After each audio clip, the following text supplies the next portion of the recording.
আসসালামু আলাইকুম। আজ তোমাদের সাথে কথা বলবো কিভাবে নিজেকে পরিচয় করানো যায় কোনো ফরমাল বা ইনফরমাল জায়গায়। তো ফরমাল জায়গার ক্ষেত্রে যেভাবে শুরু করবে যেটাকে আমরা ইন্ট্রোডিউসিং বলি আরকি। How to introduce yourself. তো ফরমাল জায়গায় যে কথাগুলো দিয়ে শুরু করতে পারো সেটা হচ্ছে hello, good morning, good afternoon, good evening. কিন্তু কখনোই যেন গুড নাইট বলো না। কারণ গুড নাইটটা আসলে বলতে হয় আ শেষে। একদম যখন তোমার কথাবার্তা শেষ, যখন তুমি বিদায় নেবে সেই সময়ে গুড নাইট বলতে হয়। তবে আ ওল্ড ফ্যাশনড ব্রিটিশ ইংলিশে গুড ডে কিন্তু শুরুতে বলা যায়। যদিও বেশিরভাগ ক্ষেত্রে এটা এখন আর তেমন ব্যবহৃত হয় না। তবে অস্ট্রেলিয়ান ইংরেজিতে গুড ডে টার প্রচলন এখনো রয়ে গেছে এবং এরা আসলে এটাকে একটু সেইভাবেই বলে গুড ডে, গুড ডে এরকম আরকি। তো যাই হোক, তোমাদের জন্য যেটা সহজ মনে হয় সেইটাই ফরমাল ইংরেজিতে ব্যবহার করবে। আর ইনফরমাল এর ক্ষেত্রে যেগুলো তোমরা ব্যবহার করতে পারো, আমি বলছি কয়েকটা তার মধ্যে থেকে যেটা তোমার ভালো লাগে সেটা তুমি ব্যবহার করবে। যেমন হাই কিংবা হে, হোয়াটস আপ কিংবা হোয়াটস গুড। এইরকম অনেক আছে। কয়েকটা বললাম এর মধ্যে থেকে তোমরা যেটা মন চায় সেটা ব্যবহার করবে, সেটা দিয়ে শুরু করবে। শুরুতেই যেটা বলতে হয় সেটা হচ্ছে নিজের নাম বলতে হয়। যেমন আই এম মনিরুজ্জামান। এটাকে আই অ্যাম বলতে পারো, আবার অ্যাম সংক্ষেপেও বলতে পারো, অ্যাম মনিরুজ্জামান। আর এখানে যদি একটু বাড়িয়ে বলতে চাও, যেমন বলতে পারো যে but my friends call me Monir in brief. অথবা তুমি সেই মানুষটাকেও যদি তোমার নামটা একটু কমপ্লিকেটেড হয়ে যায় বা বড় নাম হয় সেক্ষেত্রে তুমি তাকেও বলতে পারো যে I am Moniruzzaman but you can call me Monir. এই যে তাকে একটু সহজ করে দিলে এইভাবেও কিন্তু তুমি বলতে পারো। মোবাইল কনভারসেশন যদি হয়, ধরো মোবাইলে তুমি কথা বলছো, তাহলে সাধারণত এইভাবে শুরু করা হয়, হাই দিস ইজ মনিরুজ্জামান। এই যে হাই দিস ইজ মনিরুজ্জামান, এইভাবে কিন্তু মোবাইলে তুমি কথা বলা শুরু করতে পারো। লোকেশন বোঝানোর ক্ষেত্রে একদম সহজ করে শুরু করতে পারো এইভাবে, আই এম ফ্রম বগুড়া। ধরো আমি বগুড়ার থেকে, সেই জন্য বললাম আই এম ফ্রম বগুড়া। তুমি তোমার জায়গাটা বলবে। এই কথাটাই তুমি যদি অন্য দেশে যেয়ে তোমাকে বলতে হয় সেক্ষেত্রে তুমি বলবে আই এম বাংলাদেশী অথবা আই এম ফ্রম বাংলাদেশ। একদম সিম্পল।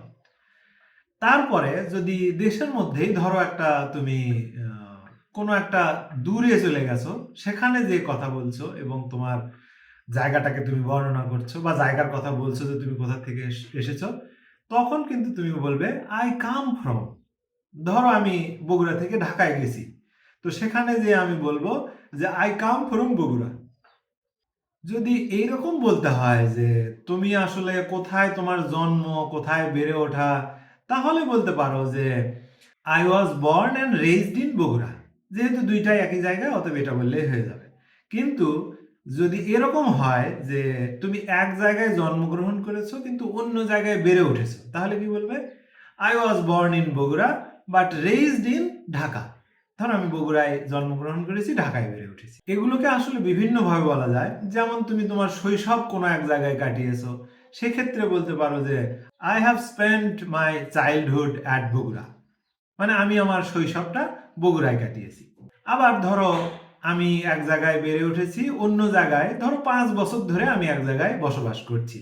ধরো আমি বগুড়ায় ৫ বছর ধরে বসবাস করছি, তাহলে আমি বলতে পারি I have been living here in Bogura for 5 years. কিংবা তুমি যদি এরকম করে বলতে চাও, একদম কোনো সাল থেকে বলতে চাও যে অমুক, ধরো ২০১৯ সাল থেকে আমি এখানে বাস করছি, তাহলে বলতে পারো যে I have been living here since 2019, 2019 থেকে। এখানে পার্থক্য হচ্ছে, যদি নির্দিষ্ট সময় ধরে বলতে চাও তাহলে সিন্স বলতে হবে। আর যদি নির্দিষ্ট সময় না হয়, যে 5 ইয়ার্স, এটা কিন্তু নির্দিষ্ট নয়, এটা একটু মাথায় রাখতে হবে।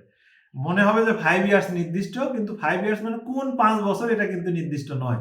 সেই জন্য এক্ষেত্রে হবে ফর। আর এই যে বললাম 2019 সাল থেকে, কেবল এইটাই নির্দিষ্ট, সেই জন্য এই ক্ষেত্রে হবে সিন্স। এখন তুমি ধরো তুমি একটা কোম্পানিতে চাকরি করো, সেখানে তোমার অবস্থান সম্বন্ধে বলতে চাও, তোমার কোম্পানি সম্বন্ধে বা পজিশন সম্বন্ধে বলতে চাও। তাহলে কিভাবে বলবে? যেমন ধরো আমি একজন গ্রাফিক ডিজাইনার আপওয়ার্কে কাজ করি। তাহলে আমি বলতে পারি I work as a graphic designer at Upwork অথবা I am a graphic designer at Upwork। এবার যদি তুমি তোমার কোয়ালিফিকেশন সম্বন্ধে লেখাপড়া সম্বন্ধে বলতে চাও তাহলে কিভাবে বলবে? ধরো তুমি অনার্স কমপ্লিট করেছো, মাস্টার্সে পড়ছো। তো সেই ক্ষেত্রে তুমি বলতে পারো I am about to post graduate. এই যে about to পোস্ট গ্রাজুয়েট মানে পোস্ট গ্রাজুয়েট এখনো শেষ হয়নি। আবার ধরো তুমি 4 বছরের অনার্স শেষ করেছো কোনো একটা বিষয়ের উপরে, তাহলে কিভাবে বলবে? I have completed a 4 years course in maths। হয়ে গেল। আচ্ছা, পরিবার সম্বন্ধে তুমি কিছু কথা বলবে, তাহলে সেটা কিভাবে বলবে? ধরো তোমার পরিবারে 5 জন সদস্য, তাহলে তুমি কিভাবে বলবে? I am from a family of 5। শুধু এটুকু বললেই হবে। তারপরে ধরো তোমার কোনো ভাই বোন নেই, তাহলে তুমি বলতে পারো I am a only child। I am a only child, এটাই যথেষ্ট।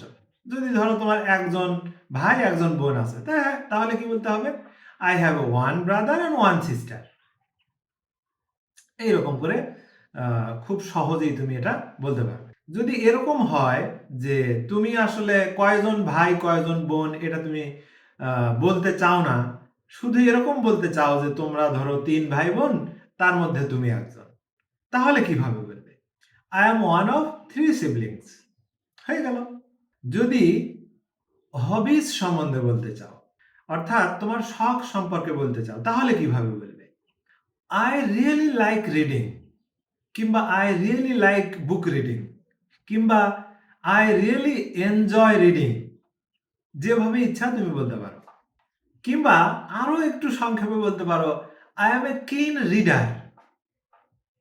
চমৎকার না? খুব সংক্ষেপে এবং খুব সুন্দরভাবে এরকম করে কিন্তু নিজেকে প্রকাশ করতে পারবে। আবার যদি আরো একটু বড় করে বলতে চাও, তাহলে এভাবে বলতে পারবে I am a big fan of book reading। I am a big fan of book reading। এভাবেও বলতে পারবে। বয়স বলতে গেলে কিভাবে বলা যায়? এবার একটু সেটা দেখে নেওয়া যাক। বিভিন্নভাবেই বলা যায়।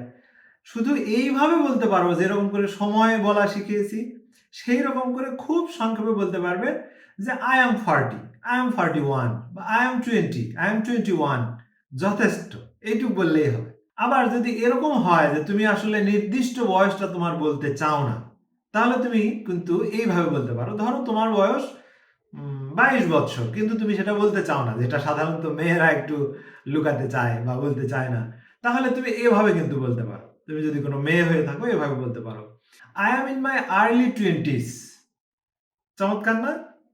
কিংবা যদি 25 বছর হয় তাহলে কিন্তু বলতে পারো I am in my mid 20s। এইভাবে বলতে পারো।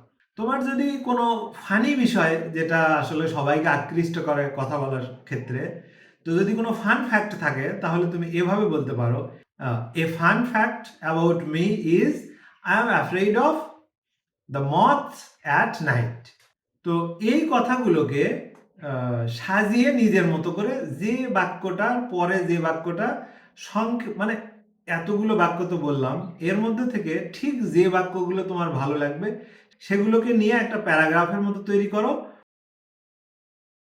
করে সেইটাকে একসাথে কোথাও যেয়ে বলো, দেখবে খুব সুন্দর লাগবে। আশা করি আজকের ভিডিওটা তোমাদের ভালো লেগেছে। আর ভালো লাগলে অবশ্যই লাইক, কমেন্ট এবং শেয়ার করতে ভুলো না। কারণ এটা মানে শেয়ার করলে যেটা হয় যে তোমার আরো বন্ধু-বান্ধবরা জানলো এবং তারাও শিখলো, এবং সেক্ষেত্রে তুমি কিন্তু তোমার কথা বলার যে একজন পার্টনার সেটা কিন্তু সেখান থেকে পেয়ে যেতে পারো। তো কথা বলার পার্টনার তোমরা কেমনে পেয়ে যেতে পারো, এইটা নিয়ে একটা ভিডিওই আমি বানাবো, এবং খুব সুন্দর করে তোমরা একদম মানুষের সাথেও কথা বলতে পারবে।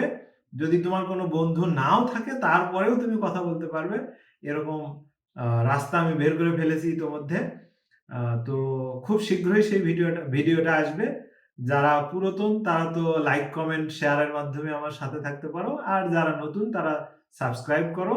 পরের ভিডিওর জন্য অপেক্ষা করো, খুব শীঘ্রই আসবে ইনশাল্লাহ। সে পর্যন্ত সবাই ভালো থাকো, সুস্থ থাকো। আল্লাহ হাফেজ।